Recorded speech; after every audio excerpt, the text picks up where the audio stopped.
আপনি দীর্ঘদিন যাবৎ খ্রিস্ট ধর্মের প্রচারক হিসেবে কাজ করতেছেন। আপনি এলাকায় দাওয়াত দিতে আছেন, ইমামের দায়িত্ব পালন করছেন মুসলমান হিসেবে, কিন্তু আপনি প্রকৃতভাবে আপনি কোন ধর্মের অনুসারী করতে পারেন?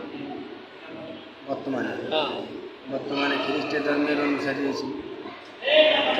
আপনি যে এই যে ইমামের দায়িত্ব পালন করছেন বা মুসলমান সাইজাদে খ্রিস্টান ধর্মের কাজ করতে আছেন, খ্রিস্টান আপনি মুসলমান পরিচয়টি আপনি খ্রিস্টানের কাজ করতে আছেন, এদিকে আপনার জন্য ঠিক হয়েছে?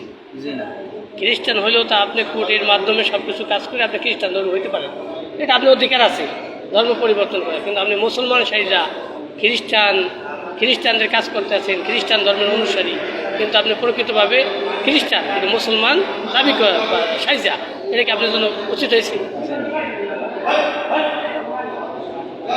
এটার জন্য আপনি মাসিক কত টাকা বেতন পেতেন? 16,000 টাকা। কারা দিত এই টাকাটা আপনাকে? হ্যাঁ, খ্রিস্টানরা দিত। ওনারা কোথা থেকে টাকাটা আনতো? তা আমি বলতে পারি না, কিন্তু ওনাদের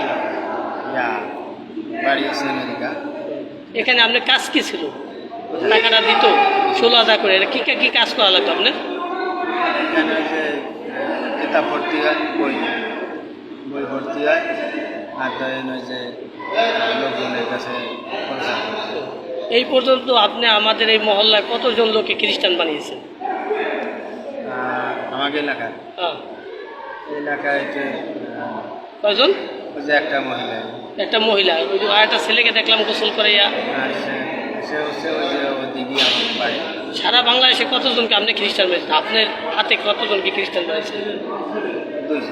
2 জন। আপনার স্ত্রী কি মুসলমান না খ্রিস্টান? তারে আপনি দাওয়াত দিয়েছেন খ্রিস্টান ধর্মে? দাওয়াত দিয়েছি, কিন্তু সে নেয় নেই। সে জানে আপনি খ্রিস্টান?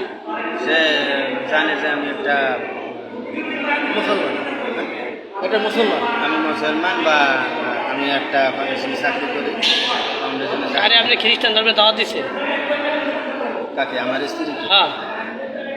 হ্যাঁ, দাওয়াত দিয়েছিলাম। সে কি বলছে? সে বলছে যে না, আমার মা বাবা আঠারো গেছি করেছে, আমরা এটা করবো। আপনি শ্বশুর শাশুড়ি দিয়েছেন খ্রিস্টান ধর্মে দাওয়াত? না, তাদের বলিনি। তাদের বলেন?